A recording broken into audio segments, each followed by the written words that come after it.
while. That first part of the video was filmed at the beginning of September. It is now the beginning of December. It has been some time. A few things have happened since then, and I am here to talk about it. It is now the very beginning of summer in Australia, so it is beautiful weather. I'm a little bit like, it's a bit hot, but I'm here at the Lookout, my favourite spot. I'm here just chilling, enjoying my Thursday.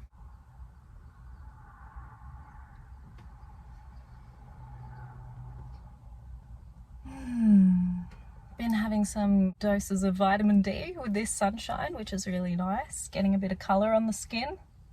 Not a lot, but a little bit. I have ceased my cognitive behavioural therapy. Probably not a surprise that I didn't stick with it. I find it hard to stick to anything in life, so replaced it with something that is going to hopefully be a little bit more beneficial. So I've been visiting the doctor. It's a new doctor. He's a doctor that I haven't seen before, but he's a younger man and he's really lovely. He has helped me book in some appointments for some talk therapy with a psychologist. I'm possibly going to be looking at getting an actual diagnosis. From my own research, I'm pretty sure it's complex post-traumatic stress disorder. However, some of the symptoms are side by side with other conditions. I don't think I have borderline personality disorder or bipolar or anything like that. The anxiety and depression, that the symptoms that I've been experiencing probably are most likely related to PTSD.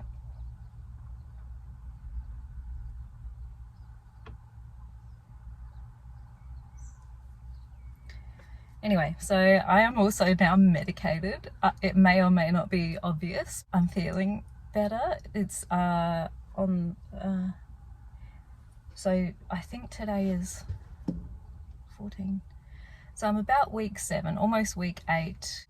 By about week 8 is when the doctor said that most people's brain chemistry has had time to adjust and regulate, and I should be now feeling the full effects of the medication. So it's an antidepressant or antidepressant, and it is called escitalopram. 10 milligram. I think it's helping. I'll do a whole nother video a different day talking about just the medication, because it was a weird adjustment period. Not bad, but not great. Thankfully, the doctor and the pharmacist both warned me of possible side effects that might happen, and I didn't get all of them, but I did get some of them, and they were not quite as expected. Again, I'll go into this in another video, but what I mean by that basically is the doctor was like, oh, you could have headaches. The pharmacist was like, watch out if you get a headache, because it could be serotonin syndrome. I had this headache, and it was like almost like a migraine, but like, you know, when you're really dehydrated and you just have that sore head feeling, like it's pressure but like not, and it's just, I don't know. So I started researching, and I think some people have been calling it brain zaps, but I don't think it doesn't feel like a zap to me. It just feels like a lapse of energy somehow. I'm not very good at explaining it, obviously. There was definitely side effects, so I'll talk about them another day. My appointment with a psychologist is coming up within the next 2 weeks. I might do an update then, because I will probably want to reflect upon that. Well, I am still not drinking alcohol, mainly because you're not supposed to. It's not recommended when you're taking escitalopram. I think it can cause heart problems, or I'll do more research about it. I did read it, but I can't remember. Things of note though, I am sleeping better, but then randomly I still have a night here and there where I stay up all night.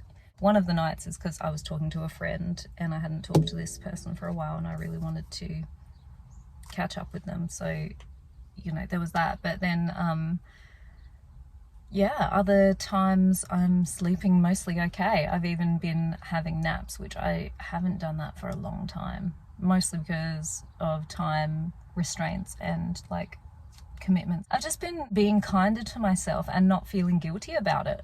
if I don't feel like cooking anything for tea, then I haven't been harsh on myself like, oh, well, it doesn't matter if you go and buy a burrito or something, you know, like I've just been kinder to myself. One of the downsides of that, though, obviously, is that I have been eating a lot more fast food than I normally would. One of my New Year's resolutions, as it is every year, I want to cut out fast food. We'll see how long this one lasts, huh?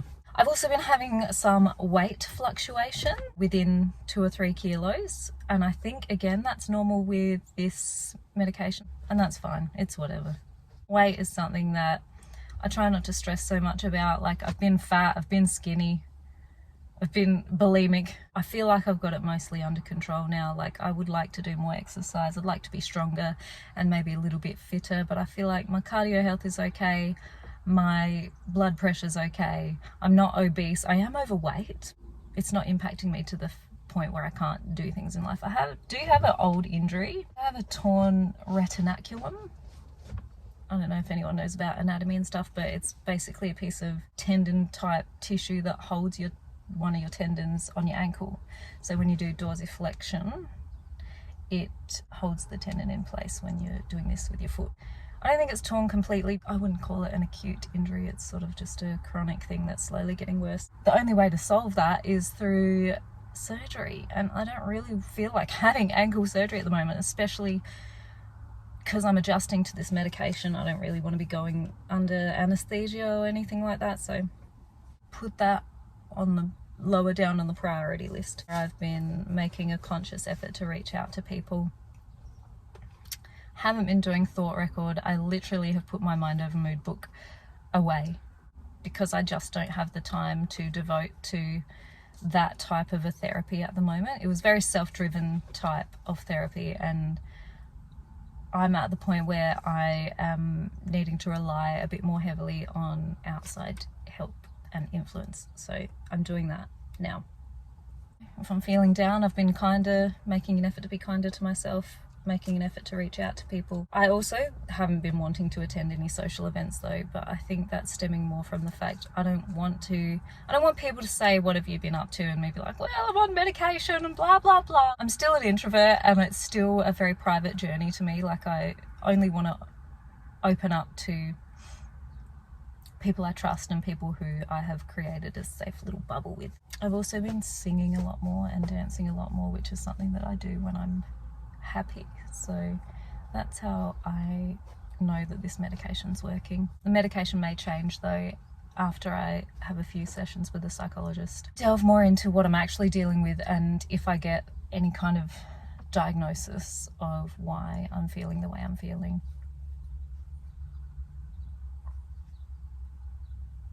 Anyway, it's nearly Christmas time, which I love and hate. I think I hate it because it exacerbates a lot of negative feelings, how I feel about my family and my childhood and things that happened and how I wish things were different.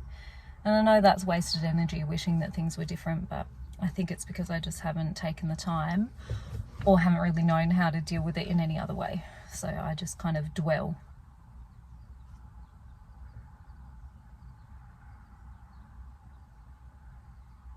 It's one thing to tell yourself not to dwell on things, but it's a whole other thing to like arm yourself with the tools to be able to not dwell on it. I also love Christmas. There's lots of good things about Christmas as well. It's really good in Australia. It's summertime during Christmas, so looking forward to some more camping trips and beach trips and river trips and just getting away and doing fun things and feeling happy. That's my update for now. Happy Therapy Thursday, everybody.